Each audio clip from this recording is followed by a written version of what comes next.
You're thirsty, so you crack open a soda can and take a few big gulps. Next thing you know, you're out of commission. Turns out that can was contaminated with something nasty, like rat urine, and you had no clue. Just goes to show, you never know what might be lurking in that seemingly innocent drink. During transportation, storage, or handling, cans can pick up germs, bacteria, and dirt. When you drink straight from the can, those germs can easily enter your body. Cans are often stored in warehouses and rarely get a good cleaning before they reach you. Warehouse conditions can be pretty gross. Think rats running over them and less than ideal hygiene. To stay safe, it's a good idea to clean cans before drinking from them. Experts suggest giving them a quick wash with soap and water to avoid contamination. Studies have shown that unwashed bottles can be full of bacteria, so this step is really important. Now, quick question. Who's taken out more people, sharks or vending machines? Surprisingly, vending machines have a darker history. Let's dive in. But first, let's define what counts as a vending machine casualty. We'll rule out things like expired snacks or electric shocks. Those aren't the machine's fault. What we do count are incidents where someone was severely harmed or, what's worse, passed away from rocking or tilting the machine. For sharks, any fatal encounter counts. In a 1995 report, there were 2 severe incidents that ended up in demise and 1 serious injury linked to vending machines. Since 1978, there have been at least 37 such incidents and 113 injuries, which gives us about 2 fatalities per year. Compare that to 1 shark-related incident in 2021. However, this data is quite old. Since 2008, there haven't been any reported vending machine incidents. Why the drop? It could be due to warning signs and credit card readers reducing the need to shake machines. But remember, your risk varies based on where you live and your habits. In the end, the vending machine versus shark comparison isn't quite accurate anymore. Today, you're more likely to have a serious encounter with a shark than a vending machine. But the point remains, sharks aren't the bloodthirsty hunters they're made out to be. So, someone pointed out your visible nose hairs, and now you're looking for ways to deal with them. You might think plucking is the way to go, but hold up, it's not as safe as you think. Here are 3 solid reasons to avoid plucking your nose hair. Your nose is full of delicate nerves, follicles, and plenty of bacteria. Plucking nose hair can damage the sensitive skin inside your nostrils, letting germs in and causing issues like infections and inflammation. Also, just like with waxing, plucking nose hair can result in ingrown hairs. As the hair grows back, it might curl into the follicle, causing bumps, discomfort, and inflammation. This can lead to folliculitis, which shows up as small, pus-filled red bumps and can be itchy or painful. In severe cases, plucking nose hairs can cause nasal furunculosis, a deep follicle infection with swelling and discomfort. This infection can spread to blood vessels near the brain, potentially leading to cavernous sinus thrombosis, a condition where blood clots form behind the eye sockets. If not treated, this condition can be life-threatening and may cause permanent brain damage. To avoid these problems, go for trimming your nose hair instead. Trimming doesn't make your hair grow back thicker or faster, and it helps maintain the right amount of nose hair to keep out pathogens. Contact lenses are meant to help you see, but they can make you turn completely blind. One big no-no is wearing your contacts in the shower. It's bad for both your lenses and your eye health. Showering with contacts is like swimming or sleeping with them in. It's a common mistake. Water and contacts just don't mix. You need to keep your lenses clean to avoid any issues. If water gets behind your lens, germs or chemicals like chlorine can get in there and cause trouble. At best, you might end up with sore or itchy eyes. Worse, you could get conjunctivitis from a bacterial infection. In rare, serious cases, you might even face infections, which can sometimes lead to blindness. Most people wear contacts in the shower accidentally rather than doing it on purpose. If this happens, close your eyes right away and carefully step out of the shower to remove your lenses. If your eyes feel sore or look red afterward, contact your optometrist ASAP. Always use the cleaning solution your optometrist recommends to sterilize your lenses before putting them back in. But really, it's best to take out your contacts before showering or bathing. If there's one piece of home decor you should keep a close eye on, it's snow globes. They might seem harmless, but a family in East Hampton, Massachusetts would beg to differ. In a crazy turn of events, a snow globe sparked a fire in their apartment while no one was home. Luckily, quick-thinking neighbors and a swift response from the fire department kept the blaze from spreading through the entire complex. It was a normal Thursday morning when, around 11:30 a.m., neighbors heard smoke alarms blaring in the apartment and dialed 911. Firefighters arrived to find the place locked, so they had to force their way in. Inside, they found a small fire on the coffee table and a room filled with smoke. There, they also saw the culprit. It was a snow globe.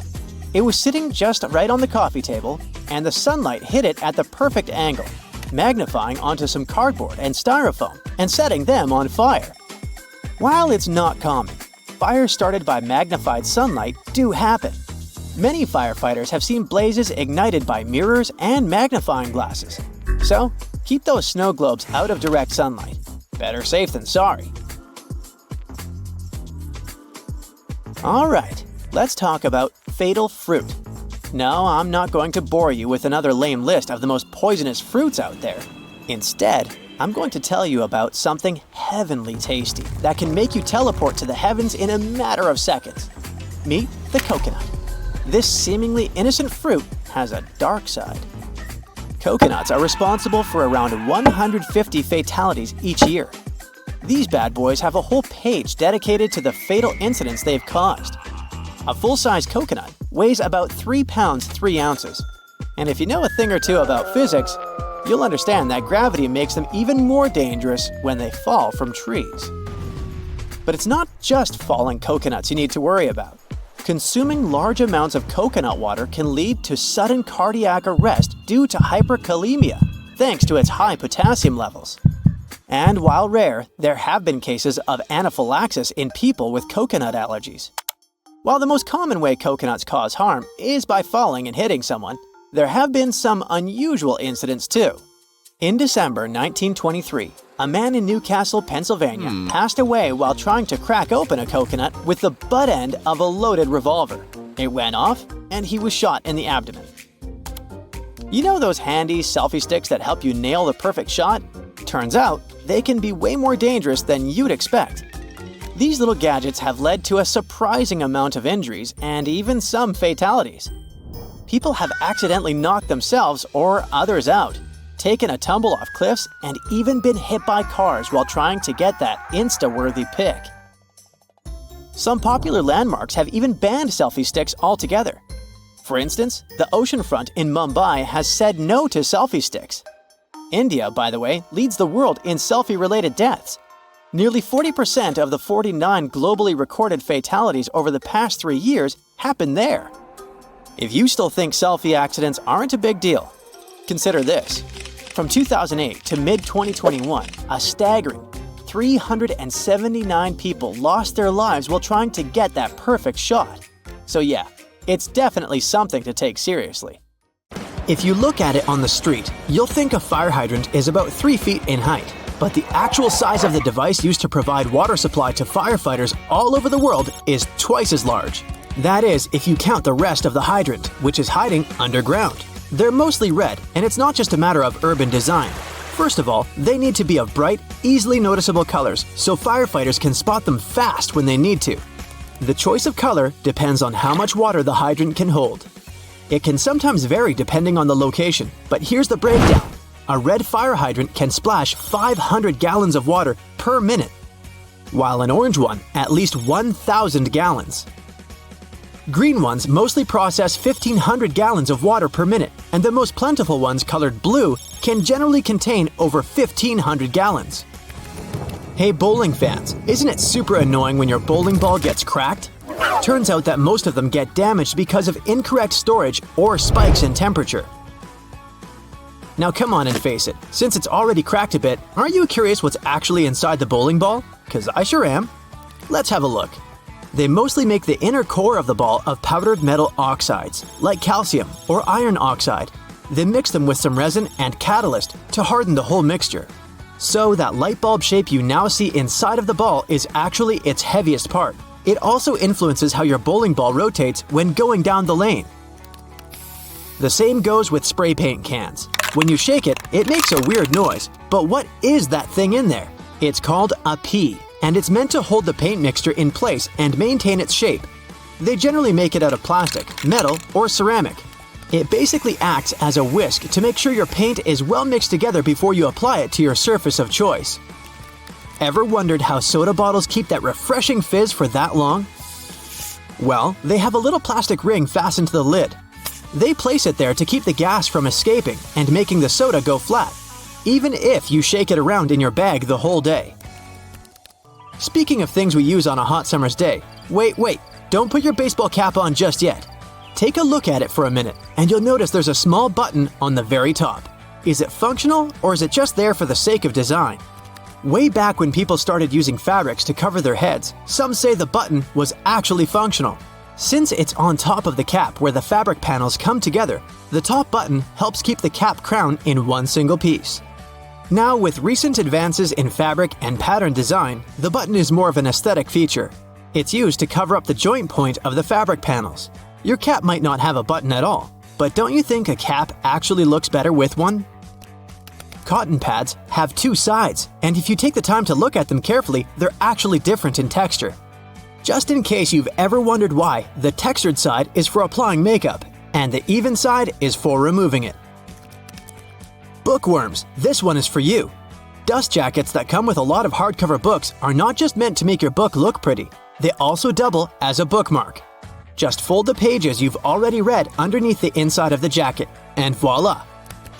Next time you reach out for your favorite shirt, take a look at the top buttonhole. It should be stitched horizontally, and all the other ones are vertical. Turns out that the dress shirt was designed this way since the first and the last buttons were the first ones to unbutton throughout the day. They then changed the direction of the buttonhole to ensure the shirt would stay nice and fitted before you're ready to take it off. These days, we have so many variations of this awesome dessert that it's hard to imagine we've ever lived without it. You can find different types of cookie dough ice cream or even chocolate chip cookie cake basically everywhere, but the famous cookie wasn't actually invented until 1930. The story goes that a woman named Ruth Graves Wakefield was preparing some chocolate cookies as she was waiting for some guests to arrive. She soon figured out she was out of baker's chocolate, a crucial ingredient for the classic cookies. To fix things up, she chopped up a block of semi-sweet chocolate, thinking it would eventually spread out evenly throughout the batter, given the heat of the oven. Things didn't necessarily go as planned. But hey, it's great they didn't, because this is how she invented this modern dessert we now can't get enough of. And speaking of popular snacks, the potato chip is even younger than the chocolate chip cookie. Well, at least historically. There are many stories trying to explain how it was invented. One of them goes like this. A chef named George Crumb, based in New York, put the chips together in 1953. He decided to try a different cooking solution when one of his customers didn't have nice things to say about his French fries. He said they were too thick and kind of mushy. Then, Crumb came up with potatoes that were thinly sliced and fried until brown. People absolutely loved the dish, and they welcomed the first ever batch of chips with open arms. Ice cream, anyone? If the story is true, back in 1904 at the St. Louis World's Fair, one ice cream shop owner ran out of cups to serve his dish. So, he fashioned a waffle into the shape of a cone, and the rest was history. Okay, I'll admit it, chewing gum-like treats have been around since the ancient Greeks. So this one isn't particularly a revolutionary discovery, but the actual gum we buy today wasn't there until the late 1800s. An American inventor named Thomas Adams wanted to mix together different chemicals to create rubber. He tried and failed, for that matter, to play with chicle for his experiment, but ended up fashioning this neat treat. They still use chicle to this day to produce most chewing gums. Back in the 1800s, there lived a man named Jean-Baptiste Joly, who worked in the fabric industry as a textile maker. How he came up with this next invention that we use a lot these days has less to do with him and more to do with his maid. The story goes that the woman accidentally knocked a kerosene lamp over onto a tablecloth. Instead of getting upset over the damaged fabric, Jolie noticed that the substance actually made the material cleaner. Figured it out yet? Yep, that's how the idea for the very first dry cleaner popped up. A very neat accident, if I do say so myself. Now this one I loved. Did you know matchsticks were initially called friction lights? Or at least that's how their inventor, a chemist named John Walker, called them back in 1826. He scraped a stick coated in chemicals across his hearth totally by accident one day and realized that they ignited and created a spark.